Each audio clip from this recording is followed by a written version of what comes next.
Well, what is going on, everybody? Welcome into the Hump Day Hotline, brought to you by the Market Dominator on the Buffalo Rumblings vidcast and podcast network. My name is Joe Miller. I'm the host of the Hump Day Hotline, and not with JSpencetheKing this evening, but with somebody who is very special to and near and dear to my heart, the one, the only Bruce Exclusive, filling in for Jay, who's on assignment. Bruce, how you feeling?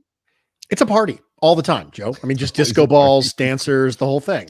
I mean, could there be any other answer aside from that? I want to see your man cave because you say it's a party, disco balls all the time. So I want to see a picture. I don't need a picture of you. I don't need an elbow reveal. I don't need anything like that. I just want to see your viewscape. Like, what do you like? Is there a disco ball in there? Like, is that? I've got three words for you.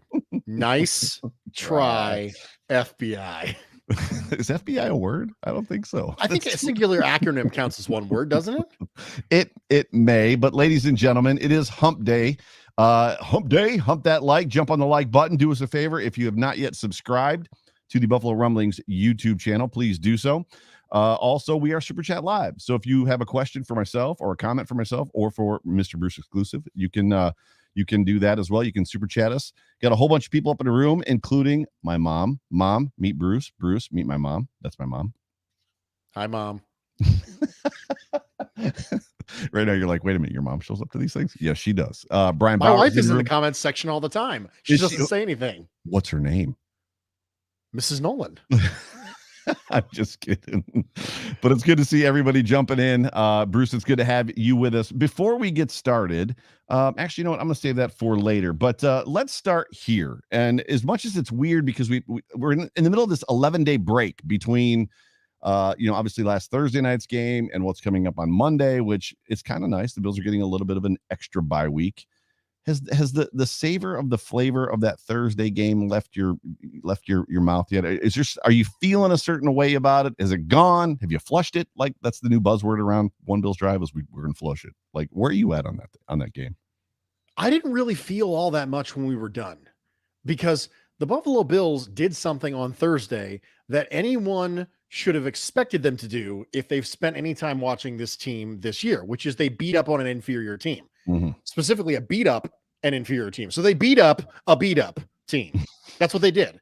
And right. They should have done that. So nothing really changed for me, because I'm not sure that game would have told us anything meaningful unless the Bills would have gotten whooped. Then it would have told us something. But expectations minus reality equals disappointment. And so for me, my expectations were that the Bills were going to come in and smack around an inferior team with a bad quarterback. And that's exactly what they did. So now that happened, I walked out of that game going, okay. Like, overall, from a team standpoint, I didn't really feel anything. I think the things that you can take away from that particular game are the individual performances rather than the team performance, because the team performance was exactly on par with what you would have expected them to do. The things that are something you can take away are the individual performances. The overarching theories about the team for the entire year may or may not actually be any different. Right. For me, it was, I mean, so my overreaction show on Sunday, like, or Thursday night rather, I got accused of being like overly negative. And what's funny is, like, everybody that knows me knows that I kind of push back against that whole Buffalo media narrative of always trying to be negative. Like, it's great to do shock radio and say this guy sucks or that sucks or they're not as good. And we don't get it as much as we used to, but it still lingers out there a little bit, oddly enough, from some content creators that are hobbyists like yourself and myself. I was just trying to be like, this game wasn't, to your point, exactly. The game played the way I thought it would against a team with no quarterback, no running backs, no wide receivers, no tight ends, and missing 3 starting offensive linemen. Like, what do you want from me? And like the next day, it was, you were so negative on the show last night. And it's like, I was just being honest. Like, I wasn't trying to be negative. So with that, I feel like I need to temper my expectations. I feel like what I thought the Bills were going to be this year, that offense from 2020 and the defense from 2019. We got the defense from 2019, and we don't really have the 2020 offense, which we're going to talk about a little bit during this show. I feel like I have to, like, because you've got a formula for expectations, right? I feel like I have to temper that a little bit and just settle with the fact that it's not what I thought it was going to be, and be happy in a different floor, if that makes sense. Absolutely does. You have to recalibrate the expectations, right? Because you keep waiting for reality to meet up with your expectations. It doesn't happen. So instead, you have to recalibrate your expectations more to line up with reality. Because otherwise, if you just wait around, you just live in a perpetual state of disappointment at that point. You're living in that gap. And that gap, the longer it exists, the more uncomfortable you feel because it's just sitting there like an open wound between your expectations and reality. And knowing that you don't have a control over reality, despite what some people on Twitter will tell me, I don't actually have control over the team on Sundays. Great pod, by the way. Yes. So for me, it's a matter of slowly accepting that, okay, we have sample sizes now that would indicate what the reality probably looks like for now. And we align our expectations with that rather than demanding that the reality then align with our expectations. Yeah. So Richard Rush says that he wants your mentality because losses ruin his day. What he doesn't realize is you are Vulcan, right? You have no emotion. You know, I've been accused of this multiple times. I will openly say, yes, I do have emotion. I just don't let it absorb me. I just acknowledge it as a data point. Oh, that's funny. I'm feeling sad. Oh, that's funny. I'm feeling angry. Or that, oh, that's funny. I'm feeling embarrassed. Whatever. I just acknowledge it as a data point that exists outside myself rather than allowing it to like just consume me. So your TNG, your data TNG with the feelings chip when he was like, yes, I'm data with the feelings chip, 100%. Yes. Is this fear? Am I afraid right now? Am I happy? Exactly like that thing. It just comes from hyper self-awareness, really. And I'm showing what a nerd I am right now. Yes, I'm a Trekkie. It's true. I am absolutely a Trekkie. But let's get into. So we're not going to talk too much about the Saints game, the Buffalo Bills Saints game, because it's in the rear view big time. It's way in the rear view. We're going to talk about what's coming up before us, because this is arguably the biggest game of the Bills season. We didn't think this was going to be the biggest game of the Bills season, but this is absolutely 100% the biggest game of the season. And it's going to determine a lot, in my opinion, I think in your opinion as well, as it pertains to where the Bills go from here and what the next 5 games after this one look like. But before we get that, the Buffalo Bills have activated both Spencer Brown and Star Lotulelei off the COVID inactive list, which, if any of you did not know that, you know that now. So both those players will be back. They are supposedly not struggling from any health deficiencies. They're okay and ready to play. Feliciano also has returned to practice. They have 21 days to activate him. I don't know, unless you've heard something different, that they have not said as to whether or not he is going to play on Monday. They have not. But the Bills are getting healthy at the right time. Would you agree with that? I would agree with that. I think that there's never a bad time to get healthy, but there's certainly a bad time to get unhealthy.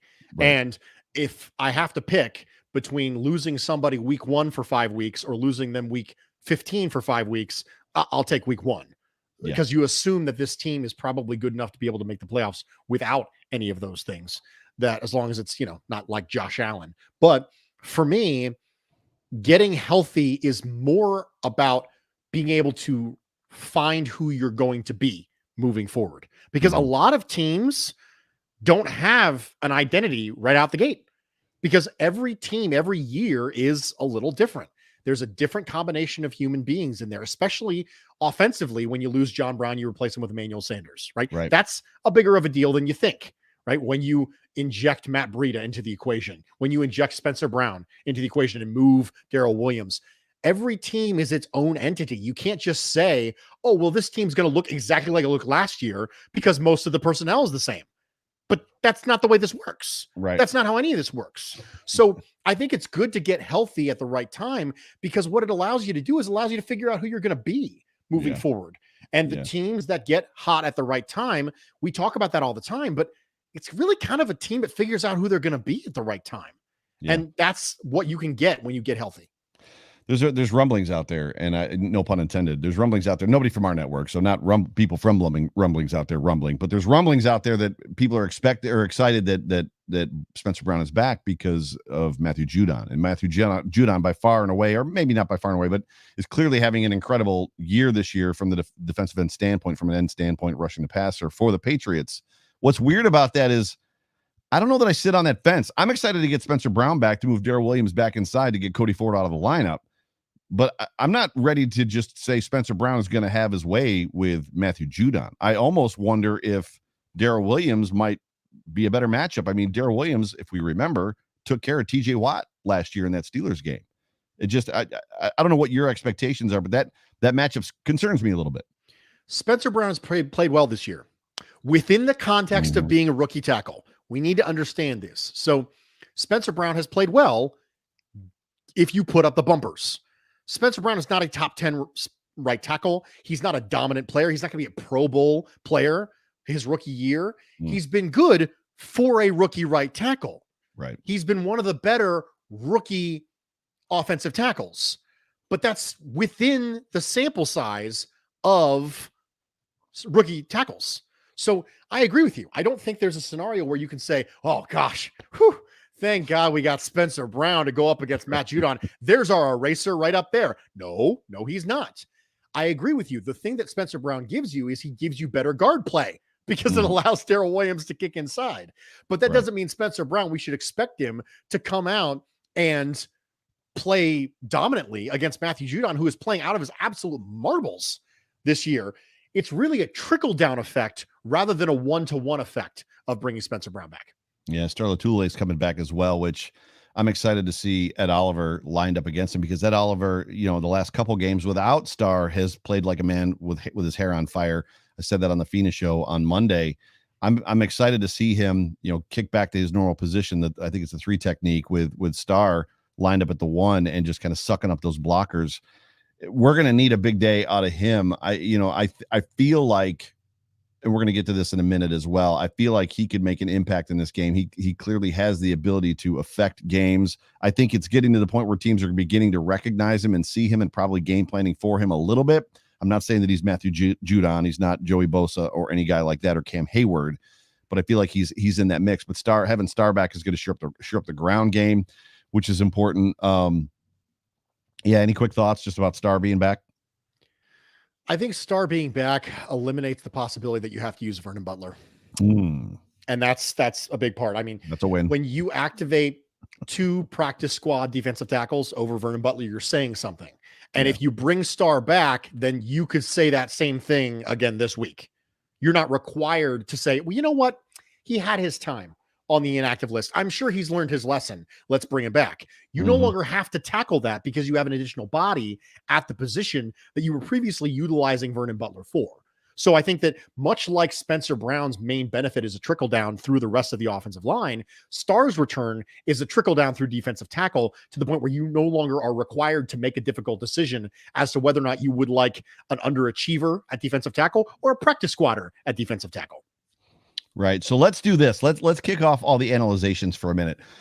Buffalo Bills they're going to host the New England Patriots on Monday Night Football. The New England Patriots are a half a game in front of the Buffalo Bills. If the Buffalo Bills win this football game, they're in sole possession of first place in the East, and then have probably a tract, if you will, use proper vernacular, to the 1 seed from there, just understanding what's going on with the Titans, what's going on with the Chiefs, what's going on with all the other teams that are in the AFC.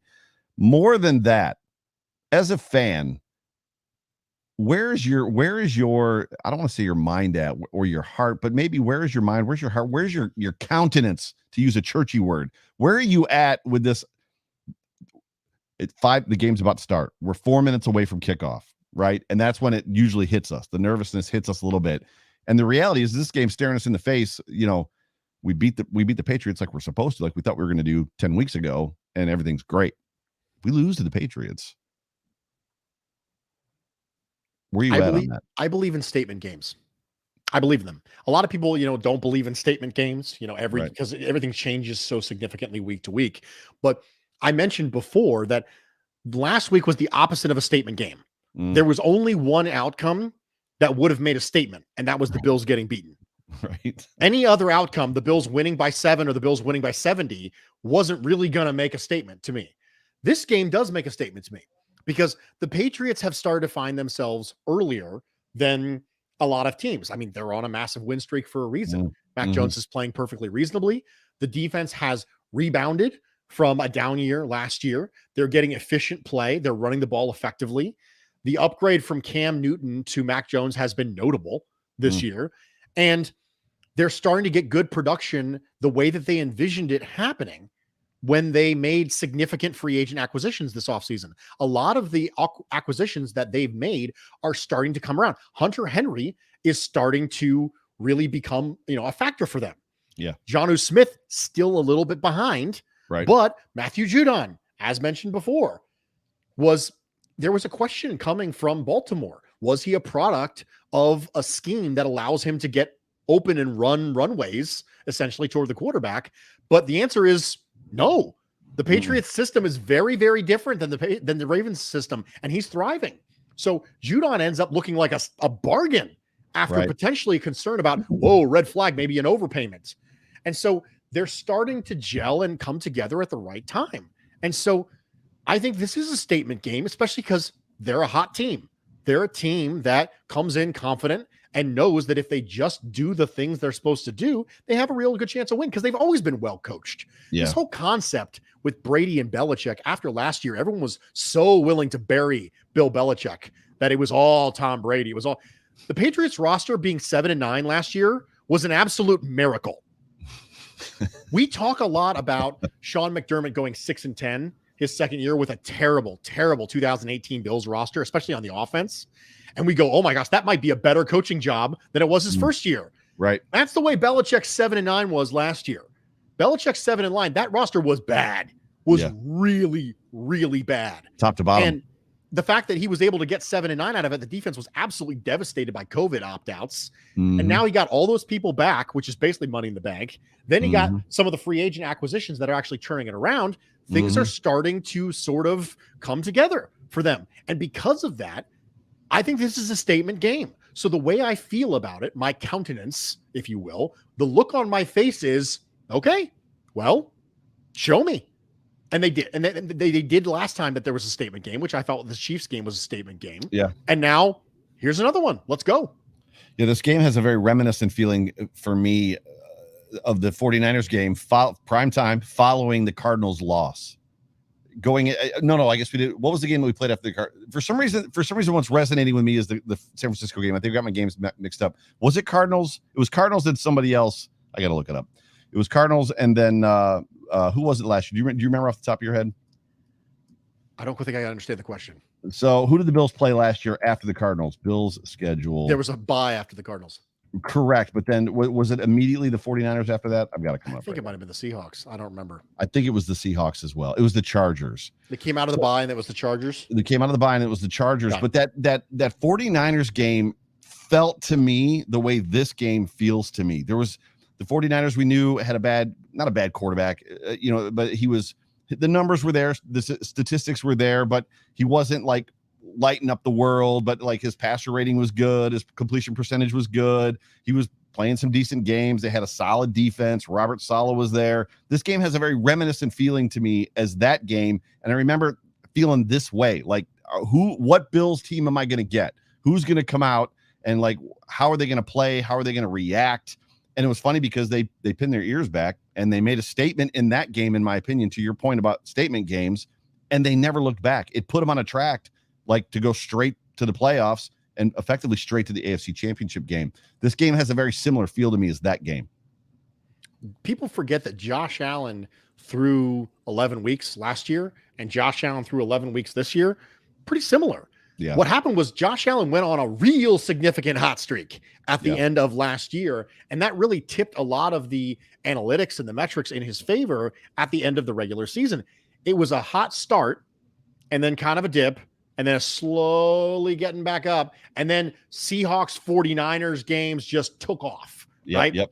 And this has an opportunity to happen again, but he's gonna have to learn a new book, and we're gonna talk about this in a second. So I'll let you get to it when we get to it. But Josh Allen's had to read a lot of books so far in his career because there's been a different book on him every year, and now he's got a new book he's got to learn. So the question is, are he and Brian Daboll going to be able to figure out what needs to be figured out to be able to see to it that this lighting that we saw in the late parts of 2020 can continue in the late parts of 2021? Exactly. Before we get to offense and defense and just stuff like that, as far as this conversation goes, I want to hit the show sponsor real quick. Bruce, got a question for you. Have you ever bought a house? Nice try, FBI. No, not where or when. Have you bought a house ever in your life? Have you ever sold a house? I have. Is it or is it not true? At least it was for me, and maybe it's different for you.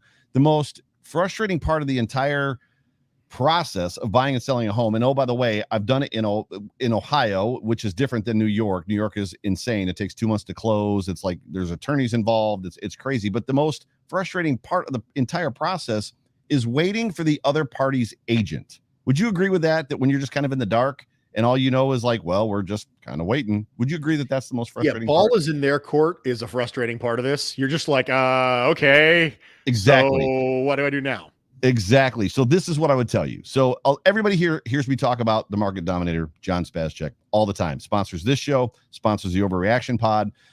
He's just an awesome dude all around. But what John, he excels in two things. Number one, he excels in being what he calls a life transition specialist, which is he gets innately into your business. And I know that sounds a little creepy, just as far as trying to get you to the place, the suburb, the township, the house, what you're looking for, the right family fit, school systems.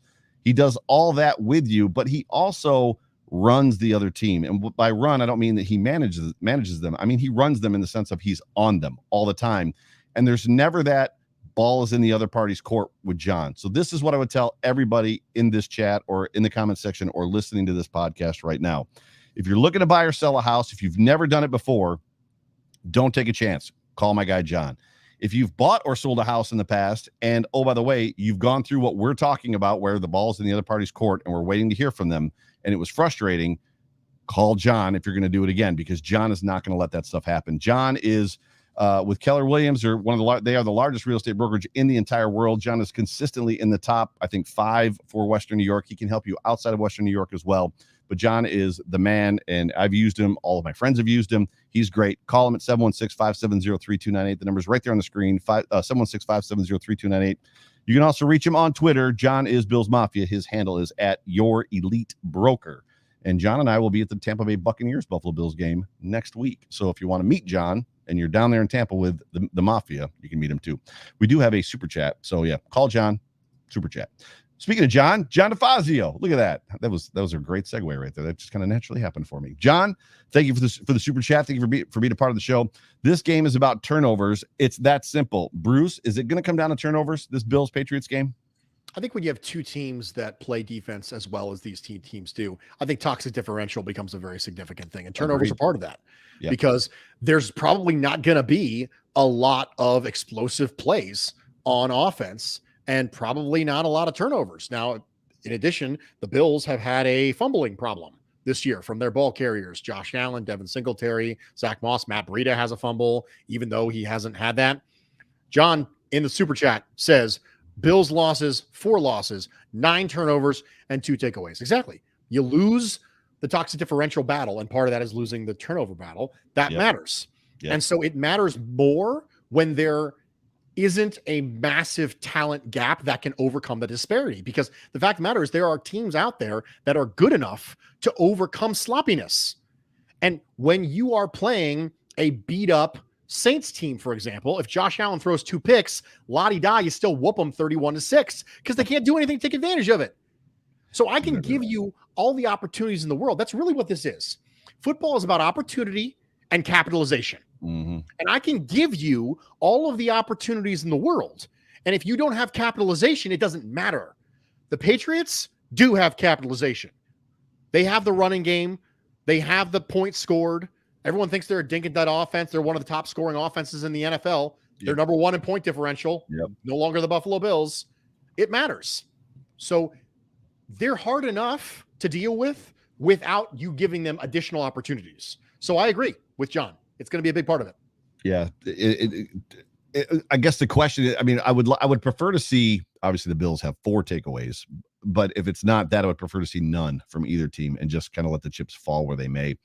But one thing we want to talk about, and this has been kind of in my craw, I brought it up on the Food for Thought conversation that you were having with Nate Geary last Friday night, just as far as the offense, what I think we're going to see, particularly with Trey out. And there's a lot of meat on this bone, but the Bills' offensive philosophy, it just feels like it's been more conservative this year. There's been a lot of just different play calls. There's less there outside of the Titans go for it from 6 inches, like on 4th down, and instead of kicking a field goal, like outside of that moment, and it was before it and after it as well. It just feels like the Bills offense has been a little more conservative this year. And I did some research. I think you did some research just kind of on this topic.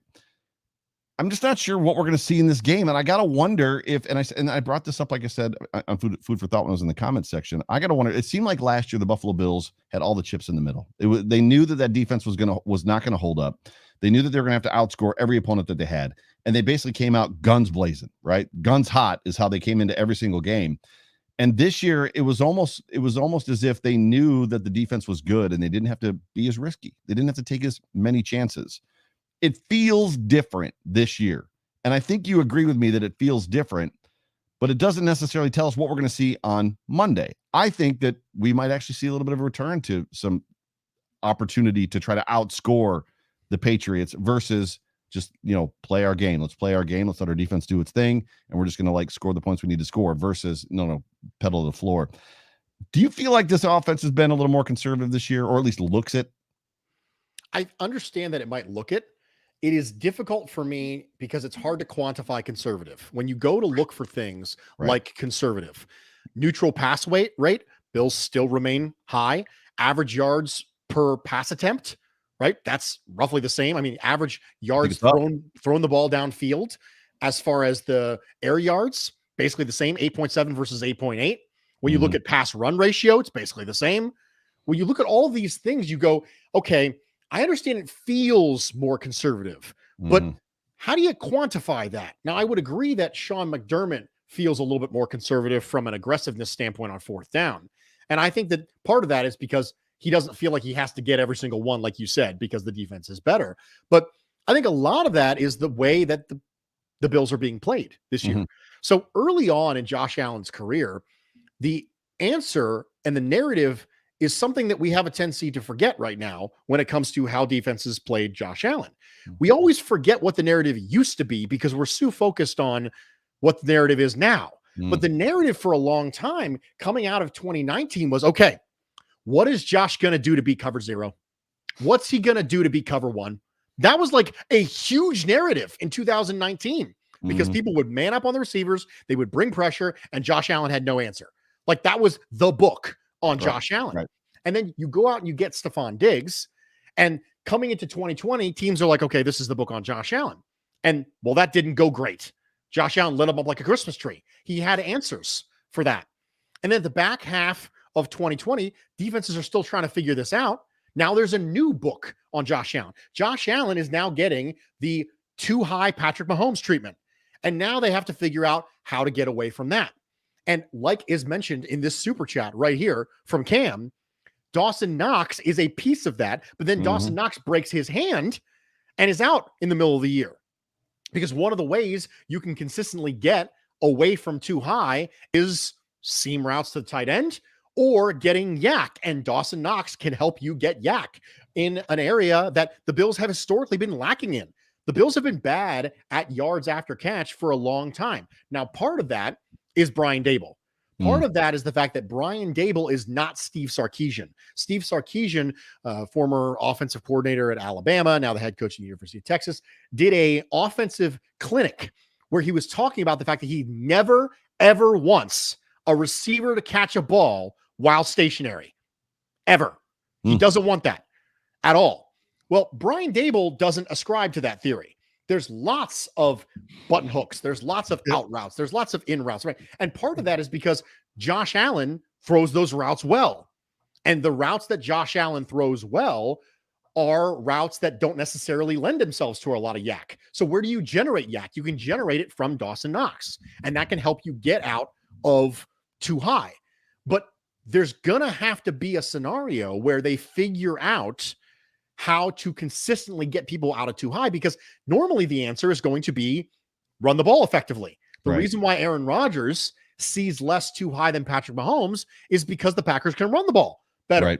Right. And so the Bills, without the ability to be able to run the ball dynamically, despite everyone being all over Matt Breida, still averaged 2.9 yards per carry. I mean, he's not like the guy at running back who's going to solve all our problems, but the inability of the Bills to be able to run effectively and get that safety to commit down in the box, you got to find a different way. And then you had a player like that in Dawson Knox and he got hurt. So for us, when it comes to offensive conservatism, it's going to be, how do you stay aggressive while qualitatively qualitatively, not metric wise, not in a way that you can measure, but qualitatively looking different than you did in 2020 because you can't look the way you did in 2020 because you're being defended different. One of the things we saw a lot of in 2020 was a lot of deep overs, a ton of deep over routes, right?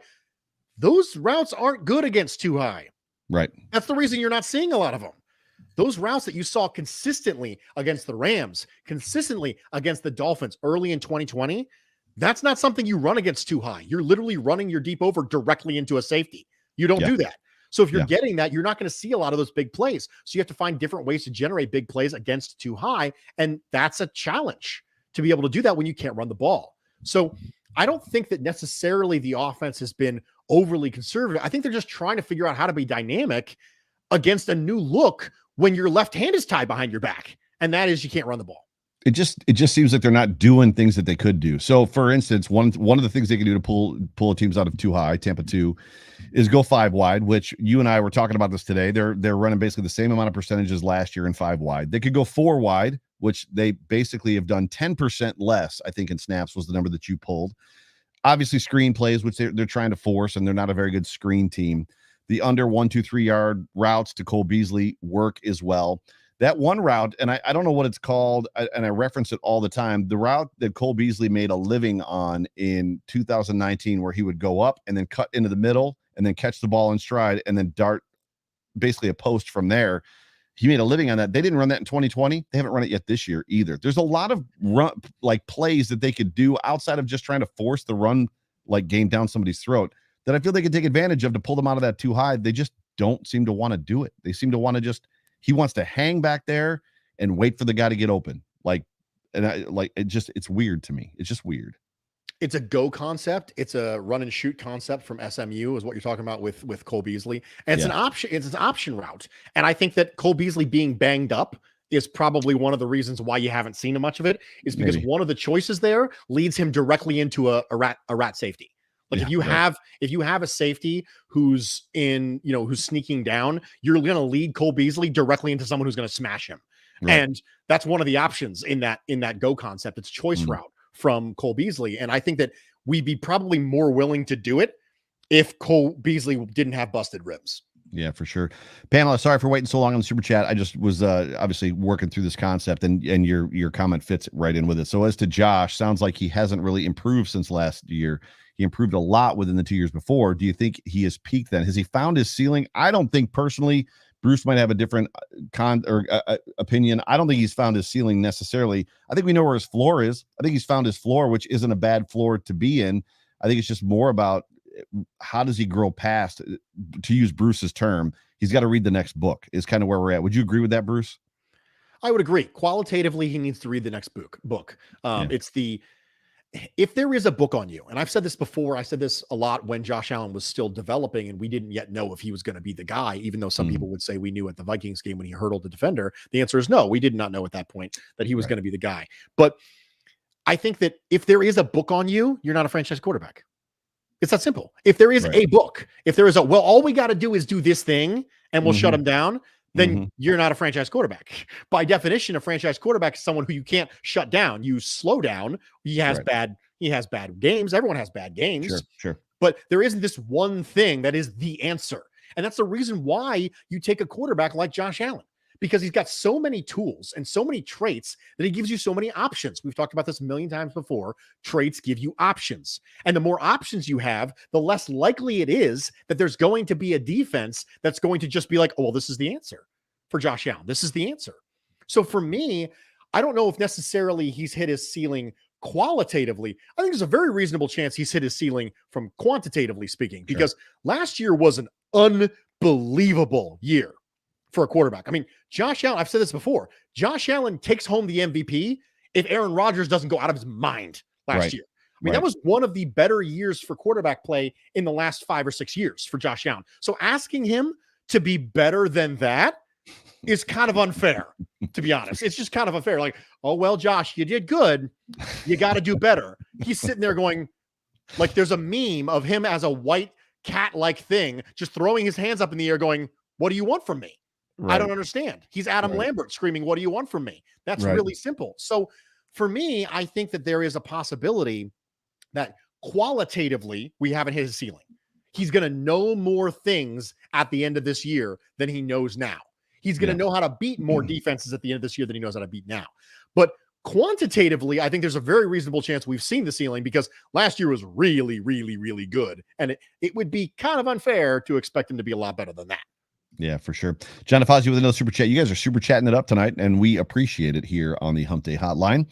Important note, everyone talks about Belichick, but Dable knows Belichick better than any other offensive coordinator in the league. He knows how to beat Belichick 4 wide with a tight end.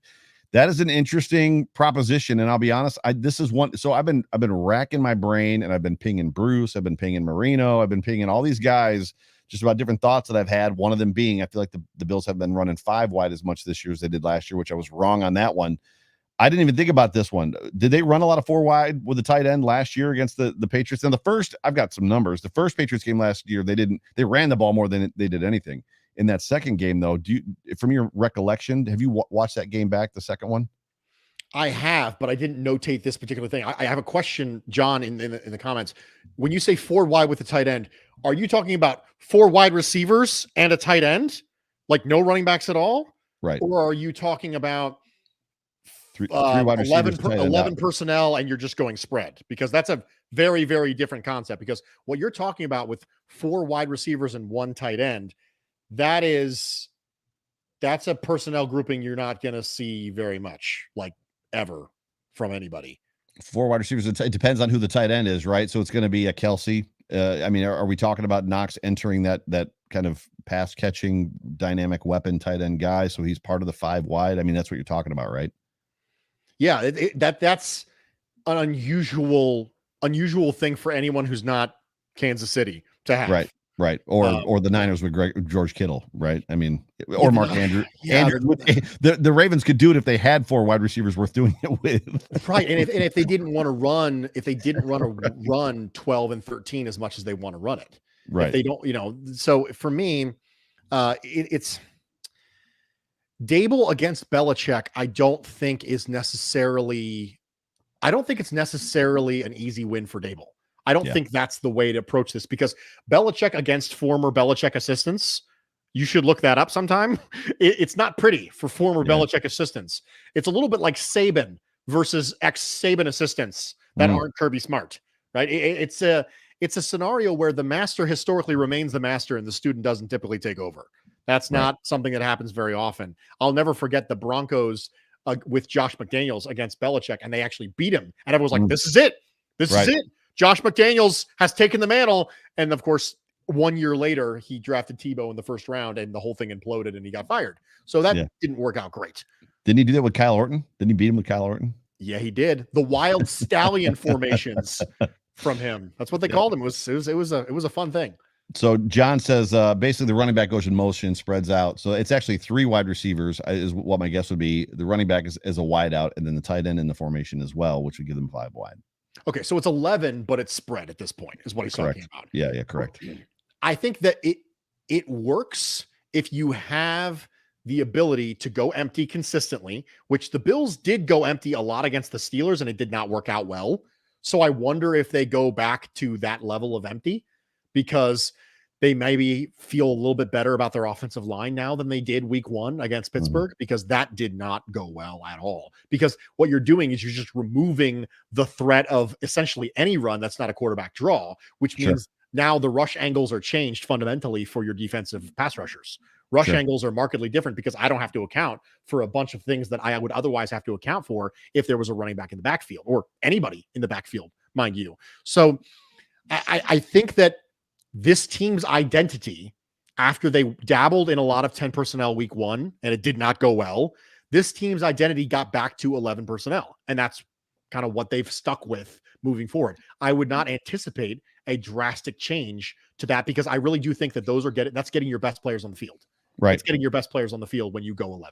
Yeah. Scott Devereaux with an X super chat says, I've decided to stop working on my finals and listen to the hotline. Scott, you've made a good choice. So on behalf of myself and Bruce, we both agree you've made a solid choice with that one. I don't know what your finals are, but if you want to just throw it in the comment section, I'll see if we can help you out. Sanskrit. Have you ever seen PCU?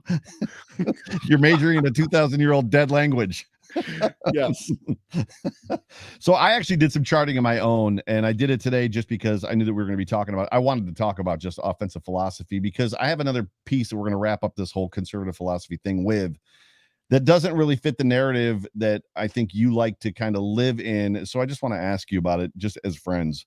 But as I charted 2020 runs through 11 games versus 2020 runs through 11 games, they were strikingly close. So the Bills averaged 25 runs per game in 2020. They averaged 26, or like 26 and some change.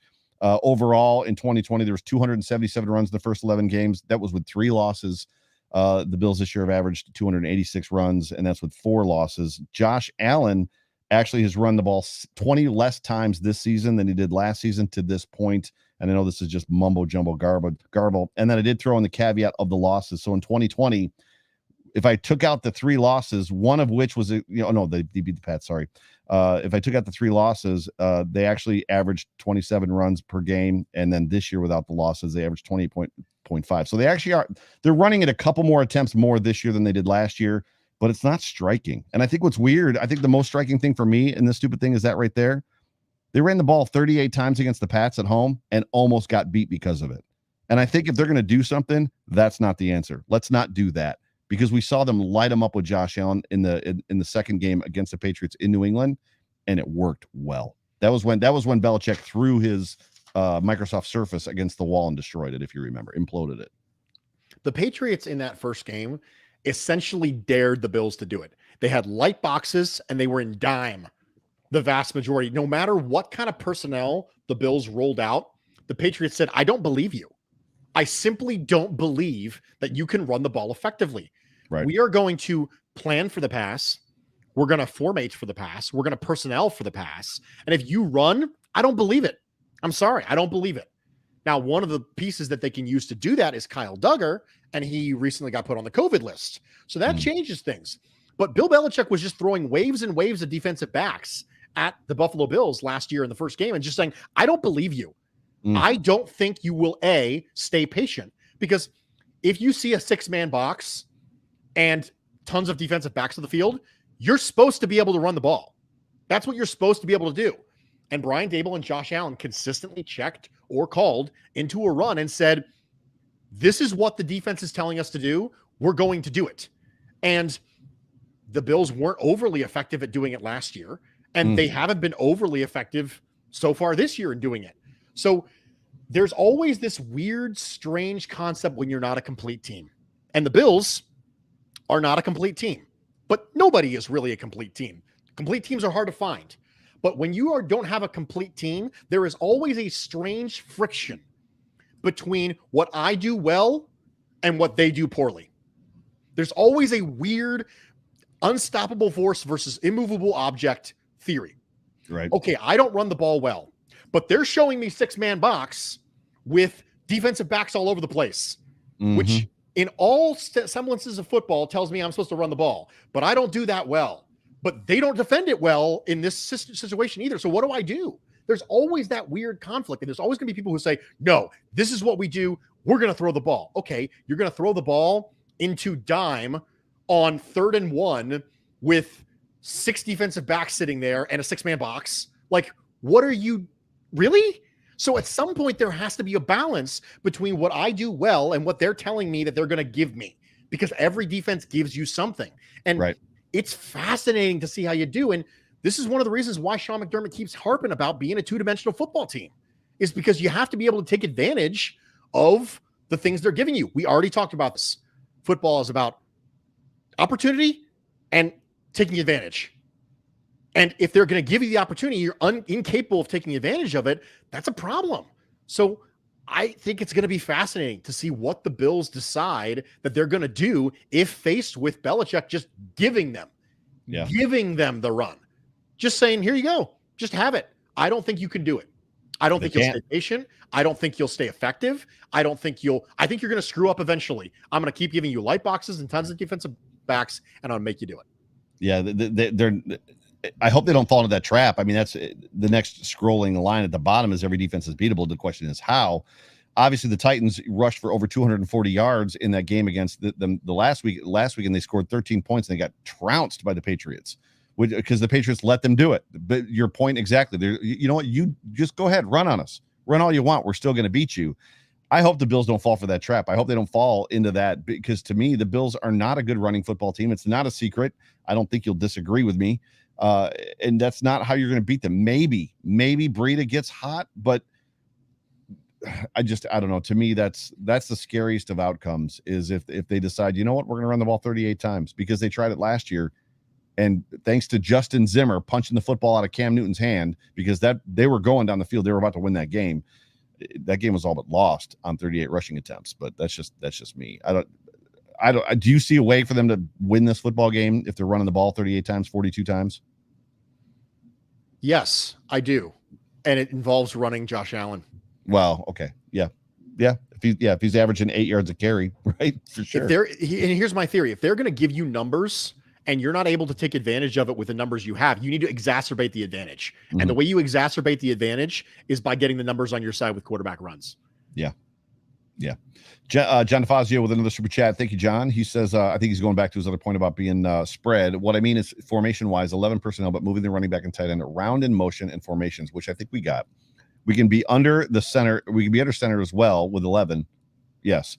Josh has to play within the scheme, no hero ball. I agree. Yeah, I think Dawson Knox allows you to be able to do some of that stuff because of his willingness as a blocker in line.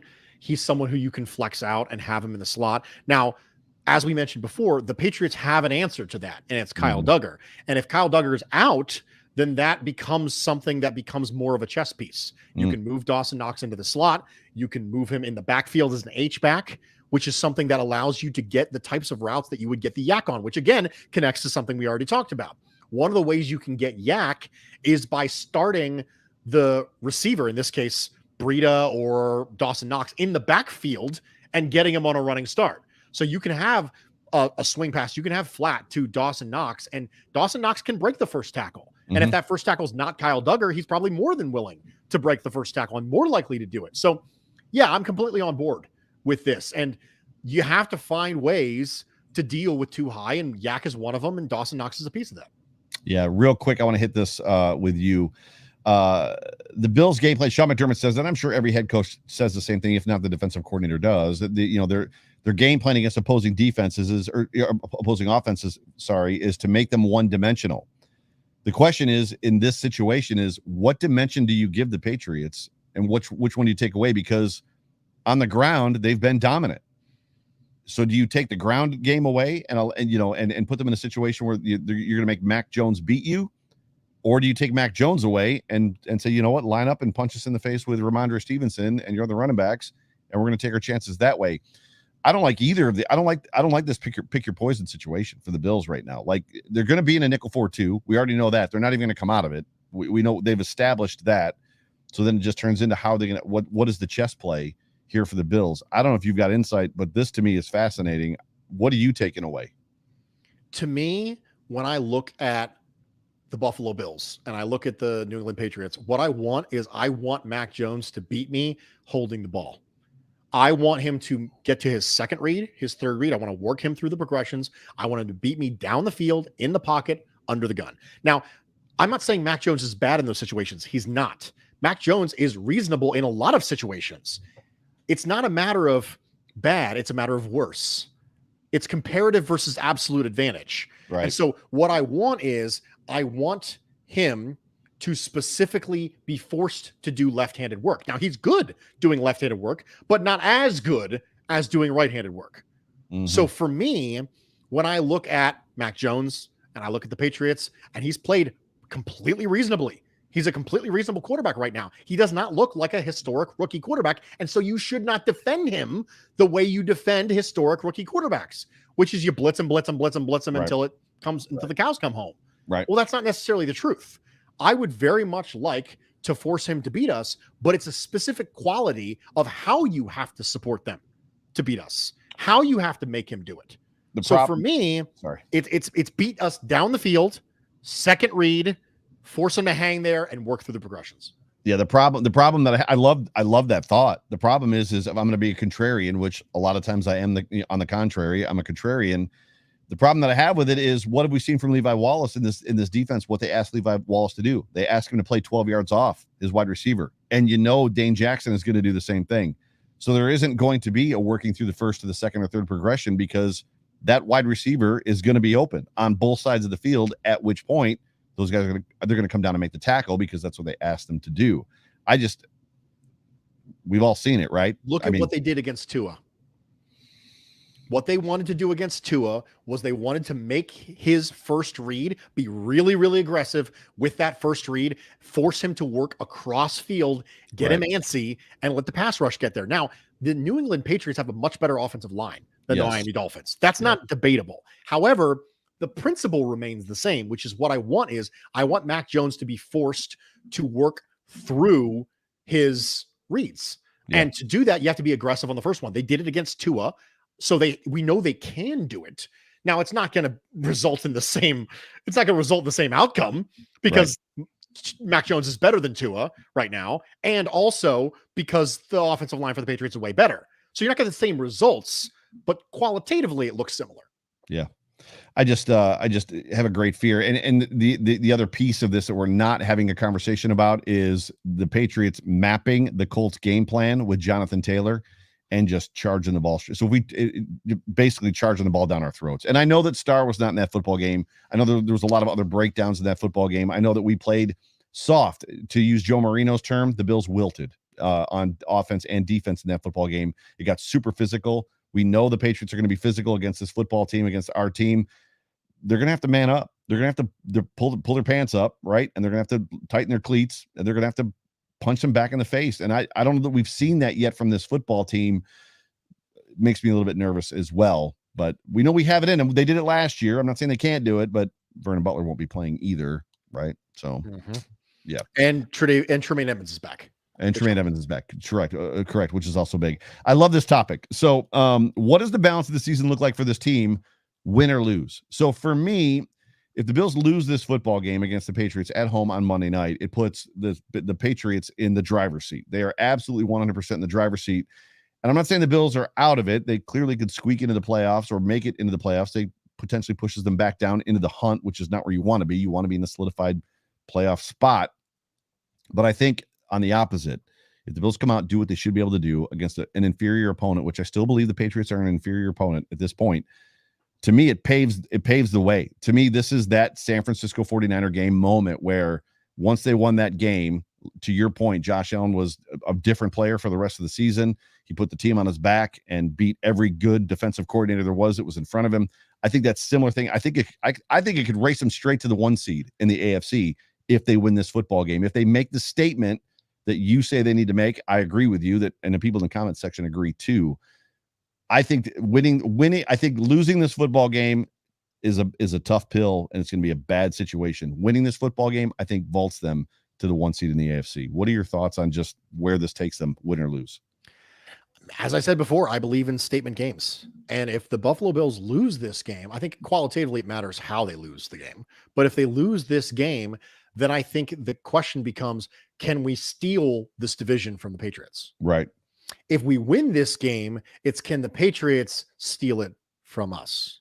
I think that's the difference, because the 1 seed I start to care about a lot more a little bit later in the season. Right now, I'm focused on the division.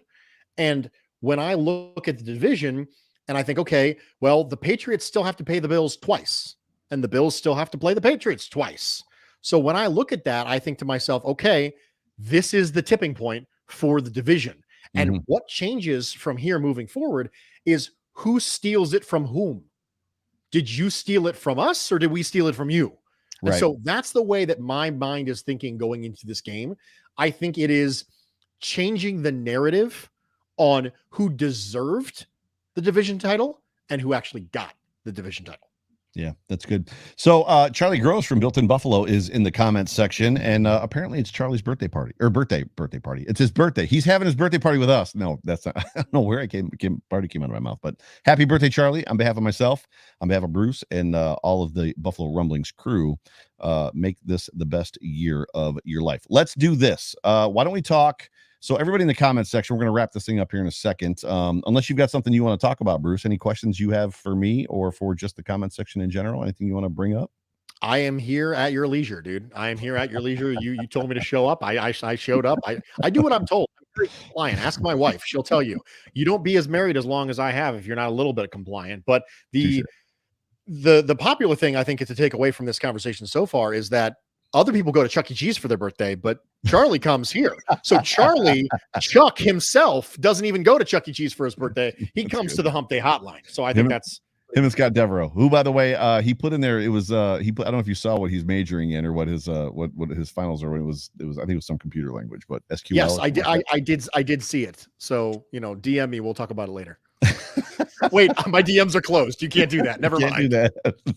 That's hysterical. So, ladies and gentlemen, you're tuned into the Hump Day Hotline. Let's do this. So, everybody in the comments section, whether you're on YouTube, Facebook, or Twitter, wherever you're watching us, viewing us from, and obviously if you're listening to this in podcast form, you cannot. But in the comments section, give me a Josh Allen stat line and then a game prediction as far as the score prediction for this football game. And while you're doing that, I'll start throwing them up. And Bruce and I are going to talk about just a Josh Allen stat line as well.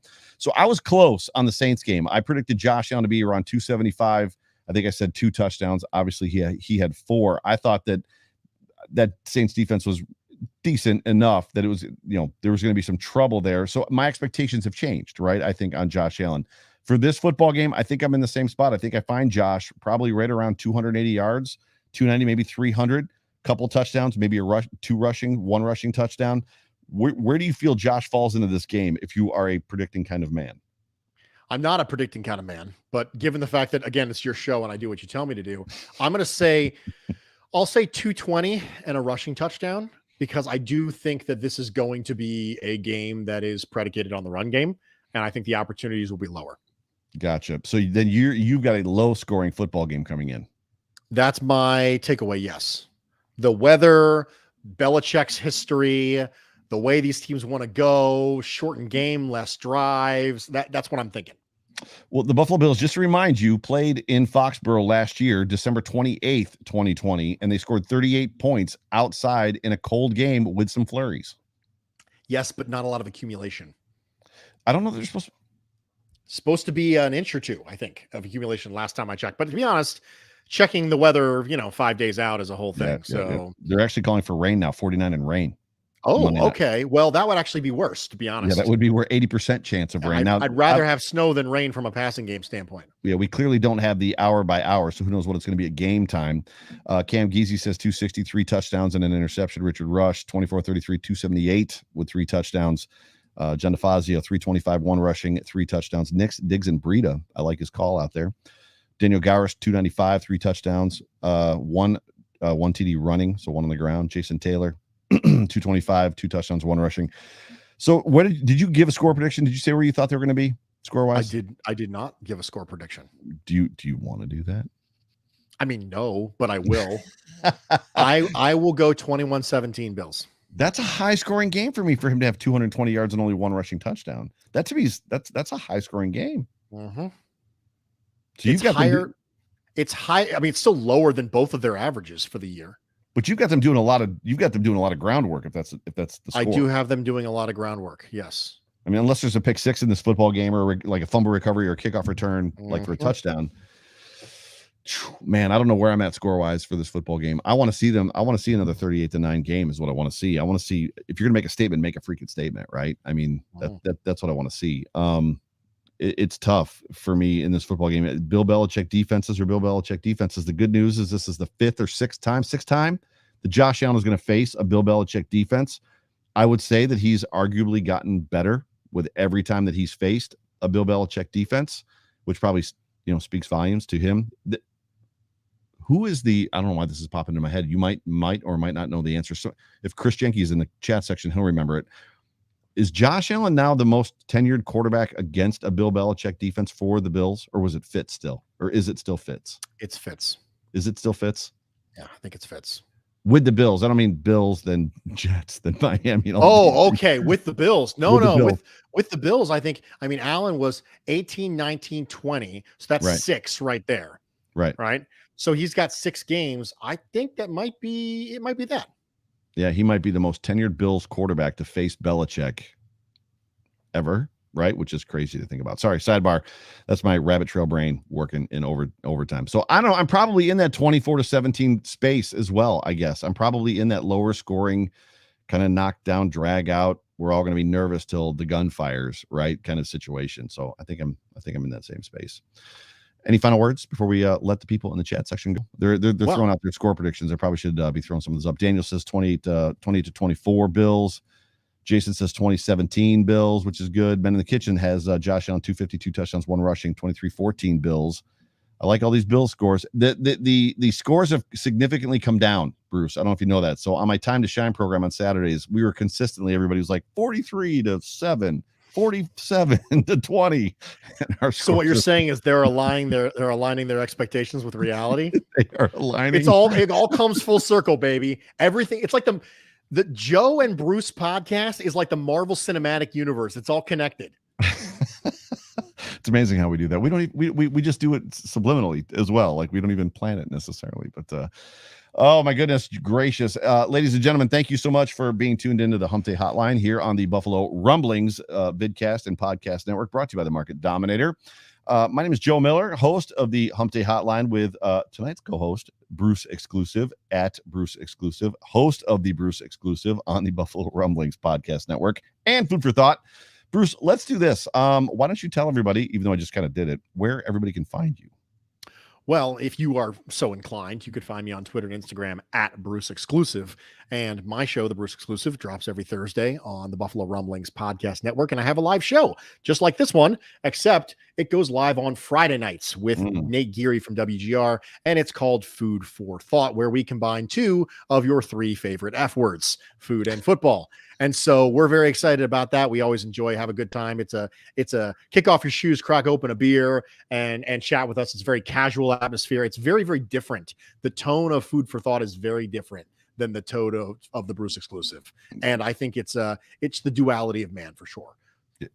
It's a great show, and it's the next program, the next scheduled program on the Buffalo Rumblings vidcast network, which is Friday, 9:00. Saturday, 8:00 is the Time to Shine program with myself, where you guys get to come on with me and have a conversation with me about just a hot take, score prediction, Josh Allen prediction, or stat line, stuff like that.